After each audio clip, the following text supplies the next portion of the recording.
One day, the defense lawyer who represented a doctor whom my client had sued called me up out of the blue and said, listen, we want to settle this case.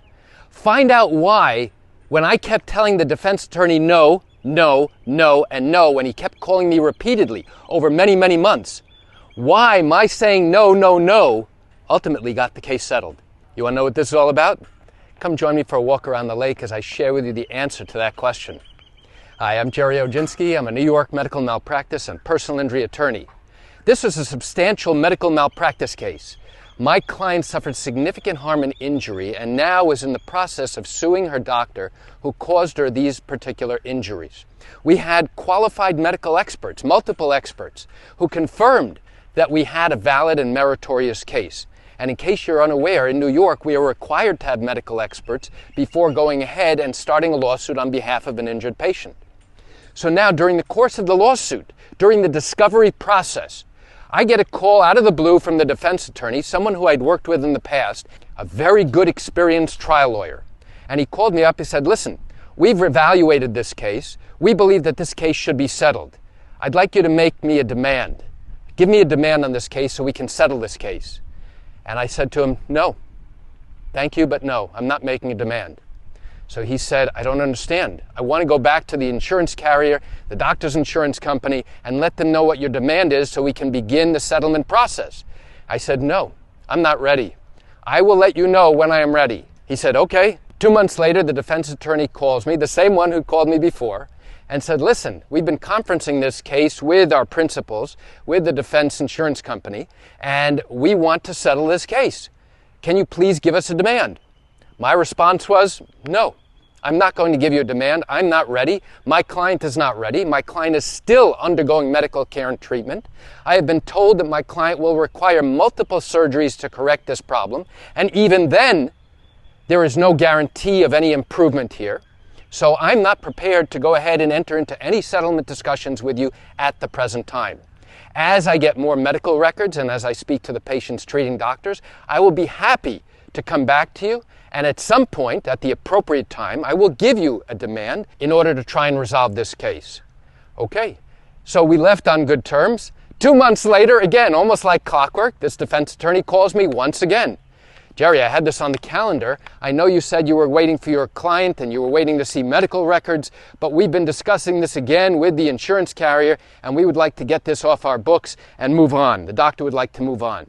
I said, thank you, I appreciate that, but the answer is no. I am not ready, and I'm not going to go ahead and jump the gun because my client still has ongoing problems. He still has disabilities. These disabilities are going to affect him for the rest of his life. He is undergoing extensive rehabilitation, extensive physical therapy on a daily basis. There is no possible way I could ever tell you what the true value of his injuries are right at this moment. I will need more time. And he understood, and he said, okay. Now, this kept happening. The defense lawyer kept diarying this particular case, every 2 months. At exactly 10 a.m. on Monday, 2 months from the last phone call, he calls me up. He said, Gerry, it's me again. I said, yes, I've been waiting for your call.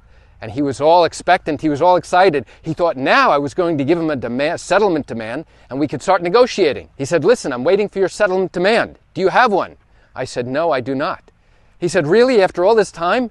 I said, my client's injuries are so horrendous and so severe, his life is turned upside down. He's still unable to work, and his doctor's prognosis is that he will be unable to work for the remainder of his life. My client was earning a substantial amount of money in the mid-six figures each and every year, and now that's gone. And his doctors tell him that he needs 2 more additional surgeries on top of the 2 surgeries that he had in the past 6 months. So I am not prepared to go ahead and give you a demand. And the defense attorney again said, okay, I'll speak to you again shortly. I said, fine, I welcome that call. And this went on for a number of months until probably we reached the 1-year mark. At the 1-year mark, now after getting calls every 2 months from this defense attorney, he calls me up once again, the same exact conversation. He said, we think this case should be settled. I said, I agree. He said, do you have a demand? I said, yes, I do. And now he said, what's the demand? And I shared with him my demand. And you know what he said? Nothing. He said, thank you for making the demand. I will take that back to my clients, and I will get back to you.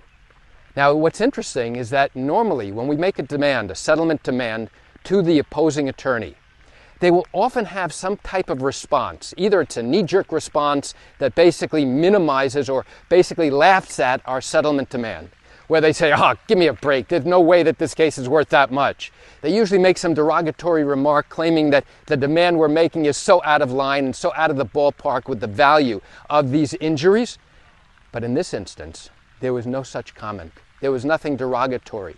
There was simply an acceptance of the demand. Why?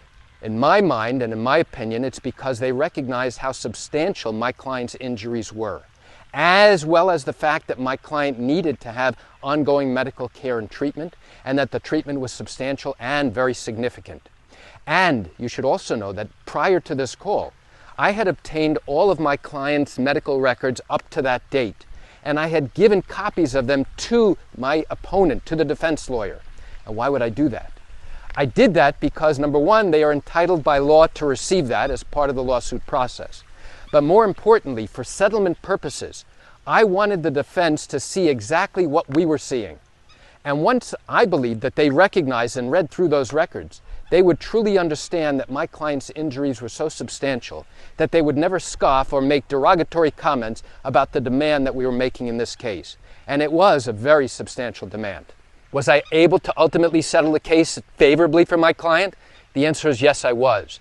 But I guarantee you that if I had entered into settlement negotiations after the first call, when he called asking for a demand, it would have been inadequate. The same is true for the second call and the third call and the fourth call. All of those were entirely premature, and there was no possible way I could have ever given this defense lawyer a true settlement demand of what we believe the injuries were worth in order to try and enter into settlement discussions. So why do I share this with you? I share this with you just to open your eyes and help you understand how in this instance it was so important for me to say no, no, no, and no over a period of almost an entire year before I finally said yes, I have a demand for you. You know, I realize you likely have questions or concerns about your own matter. Well, if your matter did happen in New York and you are thinking about bringing a lawsuit, but haven't done so yet because you still have questions that need to be answered, what I invite you to do is pick up the phone and call me.